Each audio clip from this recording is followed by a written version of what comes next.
হজে মানুষ যাচ্ছে, আমাদের যাদের উপর হজ ফরজ হয়েছে আল্লাহ রাব্বুল আলামিন প্রত্যেককে হজে যাওয়ার তৌফিক দান করুক, আমরা বলি আমিন। এই যে মানুষ এখন কাবার অভিমুখী হচ্ছে, কাবার দিকে যাচ্ছে, আল্লাহ রাব্বুল আলামিন বলেন ইন্না আউওয়ালা বাইতি উদিয়া লিন-নাস লাল্লাযী বিবাক্কাতা মুবারাকাও ওয়া হুদাল লিল আলামিন। আমি মানব জাতির জন্য সর্বপ্রথম যে ঘর বানালাম সেটা বাক্কায় অবস্থিত। মক্কার পূর্বে নাম ছিল বাক্কা। কি জন্য বাক্কা ছিল?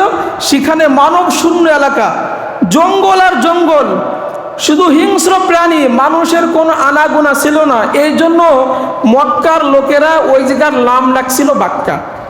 সেখান থেকে যখন মানব শূন্য এলাকা যখন মানবে পরিপূর্ণ হয়ে গেছে, সব জঙ্গল হিংস্র প্রাণী দূর হয়ে গেছে, এখানে নাম হয়ে গেছে এখন মক্কা। তাহলে মানব জাতির জন্য সর্বপ্রথম যে ঘর আল্লাহ বানাইছেন সেটা হচ্ছে মক্কায় অবস্থিত এই কাবা ঘর, যেটা আমরা বলি। আল্লাহ রাব্বুল আলামিন বলেন এই কাবার মধ্যে আমি রব্বুল আলামিন মানুষের হিদায়াত রাখছি, রহমত আর বরকত দিয়ে আমি রব্বুল আলামিন এইটা ভরপুর করে রাখছি। যারাই কাবায় যাবে তারাই রহমত আর বরকতের বাড়িধারার মধ্যে তারাই পড়ে যাবে। কেমন বরকত রাখছে দেখেন, আমরা এই মসজিদে যদি নামাজ আদায় করতে আসি জামাতের সাথে 25 থেকে ধরেন 50 গুণ সব পেলাম বা 27 গুণ সব আমরা পেয়ে গেলাম। আর কোন ব্যক্তি যদি কাবায় যে 1 ওয়াক্ত নামাজ পড়ে আল্লাহ রাব্বুল আলামিন 1 লক্ষ ওয়াক্ত নামাজের সওয়াব সাথে সাথে দিয়ে দেন। 1 রাকাত যদি নামাজ পড়ে আল্লাহ রাব্বুল আলামিন 1 লক্ষ রাকাত নামাজের সওয়াব দিয়ে দেন। মদিনায় কোনো ব্যক্তি যদি 1 রাকাত নামাজ পড়ে আল্লাহ রাব্বুল আলামিন 1000 রাকাত নফল নামাজের সওয়াব দিয়ে দেন। এতটা বরকত, এতটা রহমত রব্বুল আলামিন সেখানে রাখছেন। বাইহাকি শরীফের মধ্যে একটা হাদিস আসছে, প্রত্যেকটা দিনে এই কাবায় 120টা রহমত আল্লাহ রাব্বুল আলামিন নাজিল করেন। যারা কাবা তাওয়াফ করে তাদের জন্য 60টা রহমত রব্বুল আলামিন বরাদ্দ রাখেন।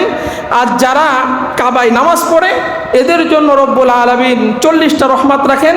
আর যারা কাবা ইমানের নজর দিয়ে দেখে আল্লাহ রাব্বুল আলামিন তাদের প্রতি 20টা রহমত নাজিল করে দেন। সুবহানাল্লাহ, সুবহানাল্লাহ।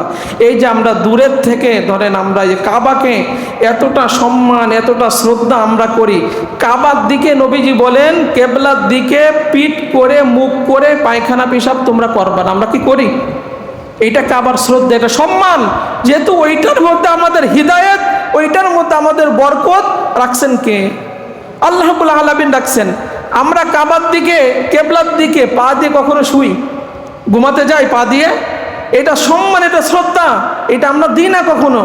এই যে কাবার দিকে কেউ যদি অহংকার বশত, ভুল বশত না, অহংকার বশত কাবার দিকে কেউ যদি থুতু ফেলে, নবীজি বলেন কিয়ামতের ময়দানে ওই থুতু তার কপালে তার মুখে নিয়ে উঠবে।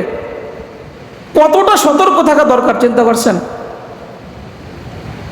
যে পশ্চিম দিকে, যেহেতু বাংলাদেশ থেকে কেবলা পশ্চিমে, কেউ যদি কেবলার দিকে থুতু ফেলে কি হবে? থুতু ফেলছে কি হবে? কিয়ামতের ময়দানে ও থুতু তার মুখে নিয়ে উঠবে। হাজার হাজার মানুষের মুখে থুতু থাকবে, হাদিসে আসছে। তখন মানুষ বলবে কিরে, এই ব্যক্তির শাস্তি হচ্ছে দুনিয়ায় থেকে এই ব্যক্তি কাবার দিকে থুতু ফেলতো। আপনি বাংলাদেশের যে প্রান্তে থাকেন না, এটা আপনার সম্মান শ্রদ্ধা, এটা দিতে হবে। এই সম্মান শ্রদ্ধা দিছেন কে? কে দিছেন? আল্লাহ রাব্বুল আলামিন এইটা দিয়েছেন। এই বরকত দেওয়ার জন্য আল্লাহ রাব্বুল আলামিন ইব্রাহিম আলাইহিস সালামকে যখন কাবা নির্মাণ করালেন, ইব্রাহিম ইসমাইল আলাইহিস সালাম, তখন আল্লাহর কাছে দোয়া করলেন, ওয়া ইয ক্বালা ইব্রাহিম রব্বি জাআল হাদা বালাদান আমিনা ওয়ারযুক আহলাহু মিনাস সামারাত মান আমানা মিনহুম বিল্লাহি ওয়াল ইয়াউমিল আখির। আল্লাহ, এই মক্কা নগরীকে আপনি নিরাপত্তার শহর বানিয়ে দেন, নিরাপদের শহর বানিয়ে দেন। এই শহরে বসবাসকারী যারা আছে আল্লাহ, ফলমূল দিয়ে আপনি রিজিকের প্রশস্ততা দিয়ে দেন, রিজিক বাড়ায় দেন, এই শহরের লোকদের দারিদ্রতা দূর করে দেন। ইব্রাহিম আলাইহিস সালামের দোয়া আল্লাহ রাব্বুল আলামিন এমনভাবে কবুল করছেন, সারা পৃথিবীতে যদি খাদ্য সংকট হয় মক্কায় কখনো খাদ্য সংকট হবে না, কিয়ামতের আগ পর্যন্ত কখনো হবে না। কখনো মক্কার লোকেরা গরিব হবে না, কখনো হবে না। ইব্রাহিম আলাইহিস সালাম দোয়া করছেন, আল্লাহ রাব্বুল আলামিন সেই দোয়া কবুল করছেন। সারা দুনিয়ায় যত ফল আছে মক্কা নগরে সব ফল আছে, আল্লাহ তাআলা কিয়ামত পর্যন্ত এটা দিবেন। এটা ইব্রাহিম নবীর দোয়া। আর বলছেন আল্লাহ যারা আপনার সাথে কুফরি করে তাদেরকে আপনি দিবেন না। আল্লাহ বলেন না, আমার যারা ঈমান আনছে, যারা কুফরি করে সবাইকে দেব, কিন্তু যারা কুফরি করে তাদের শাস্তি হবে কিয়ামতের দিনে, তাদের শাস্তি হবে কিয়ামতের। এই মদিনায় দেখেন কতটা বরকত দিছে।